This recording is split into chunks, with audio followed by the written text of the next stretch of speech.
ഏകാന്തതയുടെ തുരുത്തുകൾ. രചന കിനാവിൻ്റെ കൂട്ടുകാരി. ഇന്ന് ചുറ്റിലും നിറയെ മനുഷ്യരുണ്ടായിട്ടും ഓരോ മനസ്സും ഓരോ തുരുത്തിലാണെന്ന് തോന്നിപ്പോകുന്നു. തിരക്കേറിയ നഗരവീഥികളിലും ആഘോഷരാവുകളിലും കുടുംബ സംഗമങ്ങളിലുമെല്ലാം നമ്മൾ ആരൊക്കെയോടൊപ്പം ഇരിക്കുന്നു. എന്നിട്ടും ഉള്ളിൻ്റെ ഉള്ളിൽ വല്ലാത്തൊരു ശൂന്യത, ഒരു തരം ഏകാന്തത നമ്മെ കാർന്നു തിന്നുന്നു.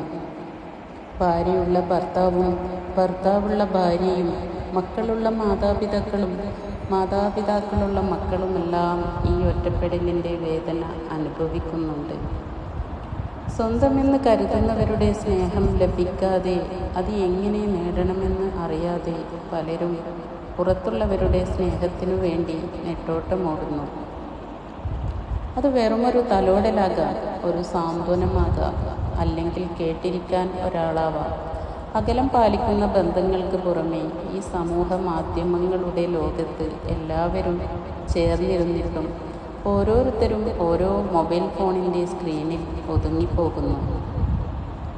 നമ്മൾ പരസ്പരം കാണുന്നു, സംസാരിക്കുന്നു, ചിരിക്കുന്നു. പക്ഷേ ആഴത്തിലുള്ള ഒരു സ്പർശനമില്ല, ആത്മാർത്ഥമായൊരു കേൾവിയുമില്ല.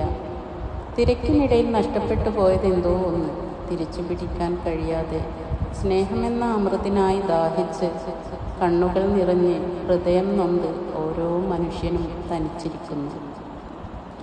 ഈ ഏകാന്തതയുടെ തുരുത്തുകളിൽ നിന്ന് പുറത്തു വരാൻ, അകത്തുള്ളവരുടെ സ്നേഹം തിരിച്ചറിയാനും അത് പ്രകടിപ്പിക്കാനും നമുക്ക് സാധിക്കണം.